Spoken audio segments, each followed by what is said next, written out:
मत समझना डराने से डर जाएंगे, अब के साथी हदों से गुजर जाएंगे।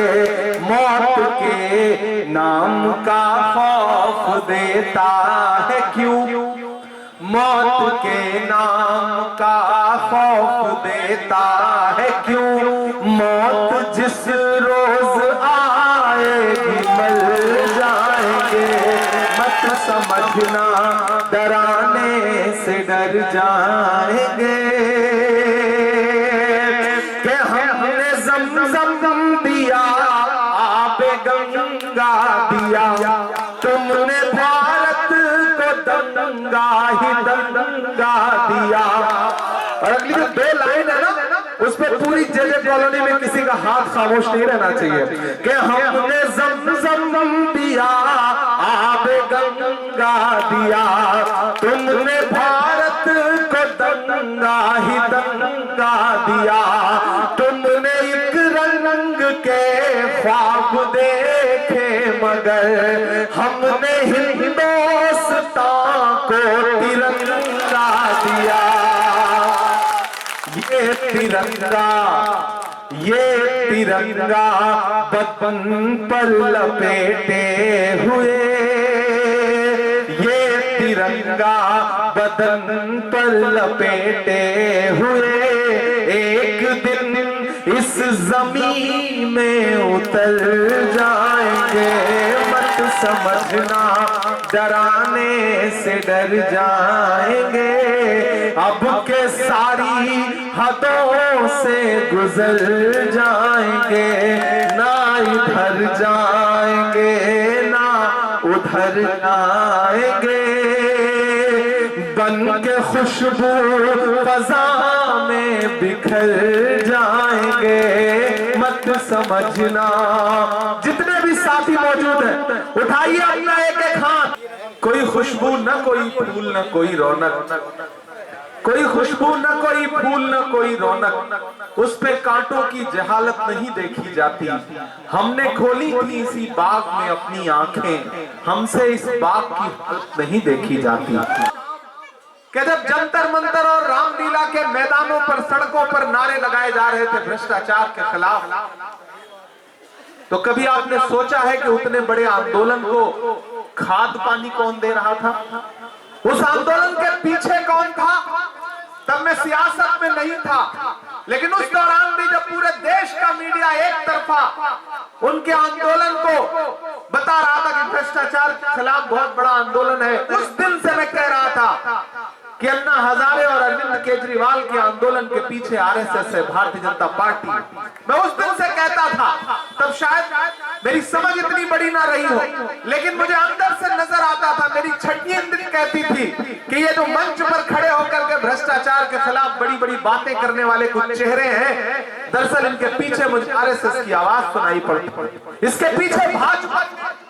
और याद करिए कि 2013-14 में किस तरह से शीला दीक्षित जी को और स्वर्गीय डॉक्टर मनमोहन सिंह साहब को क्या क्या नहीं कहा अरविंद केजरीवाल और उनके साथियों ने। और पिछले दिनों जब डॉक्टर मनमोहन सिंह साहब इस दुनिया से कूच कर गए, तब एहसास हुआ कि डॉक्टर मनमोहन सिंह साहब शख्सियत क्या थे, उनका जाना हिंदुस्तान का कितना बड़ा नुकसान था। मुझे याद है कि हम उस दिन अंतिम संस्कार में डॉक्टर मनमोहन सिंह साहब के शौ के साथ चल रहे थे, रागिनी जी भी थी, सारे लोग थे, कांग्रेस के सारे लोग थे। मैंने देखा कि मेरी आंख के सामने दिल्ली के मुख्यमंत्री आतिशी जी भी चल रही थी और बड़ा गमगीन सी थी। मुझे देखी और मेरी नजरें मिली तो मेरा मन हुआ कि मैं इनसे कहूं कि आज डॉक्टर मनमोहन सिंह साहब की लाश के पीछे पीछे चलते हुए आप लोगों को शर्म नहीं आ रही, क्योंकि आप लोगों ने डॉक्टर मनमोहन सिंह साहब को क्या क्या नहीं कहा था। मेरे भाई, 2014 से शुरू हुआ वो सफर, आज तो मैं पूरे देश में घूम के पूछता हूं कि भारत मां की आंख के तारे कहां गए, भारत मां की आंख के तारे कहां गए, आरएसएस के राज दुलारे कहां गए। अच्छे दिनों की तरह उन्हें भी खोज रहा, कोई बताए अन्ना हजारे कहां गए। पिछले 7-8 साल से गायब है, कोई अता पता नहीं है।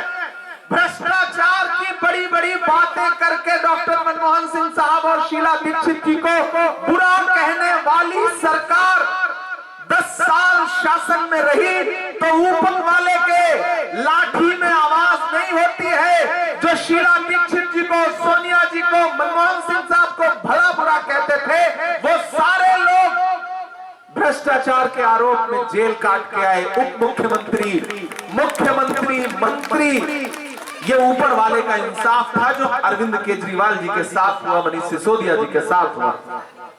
उसकी लाठी में बिल्कुल आवाज नहीं होती, वो बहुत खामोशी से इंसाफ करता है। जे कॉलोनी वालों, मैं रागिनी नायक जी के लिए आज यहां सिर्फ इसलिए वोट मांगने नहीं आया हूं कि ये कांग्रेस पार्टी की प्रत्याशी है।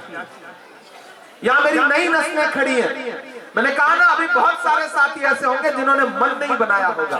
मैं उनसे मुखातिब होकर कह रहा हूं, मैं इस बहन के लिए सिर्फ इसलिए नहीं आया हूं कि ये कांग्रेस पार्टी की प्रत्याशी है। मैं पिछले 7-8 साल से जब इन टीवी चैनलों पे कोई भी डिबेट देखता हूं और मुझे लगता है कि देश में कुछ चेहरे ऐसे हैं जो इस देश की गंगा जमुनी तहजीब के लिए अलग ऐलान बिना डरे हुए लड़ रहे हैं, उस फहरिस्त में सबसे पहला नाम अगर मैं कोई रखूंगा तो वो बहन रागिनी नायक का है। मैं इसलिए रागिनी जी के लिए आपसे अपील करने आया हूं। मेरे भाई,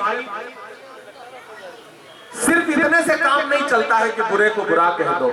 हम जानते हैं कि आप बुरे को बुरा कहते हैं, लेकिन सिर्फ बुरे को बुरा कह देने से काम नहीं चलेगा। जो अच्छा है उसके साथ खड़ा भी होना पड़ेगा। हम बहुत सारी लड़ाइयां इसलिए भी हार जाते हैं कि हमारे हाथ में अब मोबाइल आ गया है, फेसबुक है, ट्विटर है, व्हाट्सएप है, यूट्यूब है। हम एक कमेंट कर देते हैं, पोस्ट कर देते हैं कि नरेंद्र मोदी ने ये बहुत गलत किया, अरविंद केजरीवाल ने ये बहुत गलत बोला। याद है कोरोना के दौरान किस तरह से दिल्ली की सरकार, अरविंद केजरीवाल की सरकार मरकज के लिए क्या क्या बोलती थी, क्या क्या स्टेटमेंट देती थी? याद है आप सारे लोगों को? भूलिएगा मत, भूलने वाली बात नहीं है। ये जो बहुरूपीय लोग हैं, ये अगर भेष बदल के आपके सामने आए हैं तो आपको भी याद दिलाना है कि नहीं, हमारी याददाश्त इतनी कमजोर नहीं है। शीला दीक्षित जी जैसी महिला, भद्र महिला, और 15 साल अगर पूरी दिल्ली का आप सही से सर्वे करेंगे ईमानदारी से, यहाँ तमाम बुजुर्ग ऐसे बैठे हैं जो जानते हैं कि जितने फ्लाईओवर शीला जी ने बनाए, जितने मेट्रो स्टेशन शीला जी ने बनाए, उसमें एक का भी इजाफा नहीं कर पाई है आम आदमी पार्टी की सरकार। जो शीला जी ने बनाया था उस पे कभी नाम पलट करके, कभी दूसरा नाम चिपका करके, कभी रंग रोगन लगा करके, कभी पुराने स्कूलों का नाम बदल करके रंग रोगन लगा करके इन्होंने बताया कि हमने बहुत विकास किया। नरेंद्र मोदी जी ने चाय बेची, फिर इन्होंने उनसे होड़ करने के चक्कर में फिर शराब बेचनी शुरू की। एक ने चाय बेची, एक ने शराब बेची।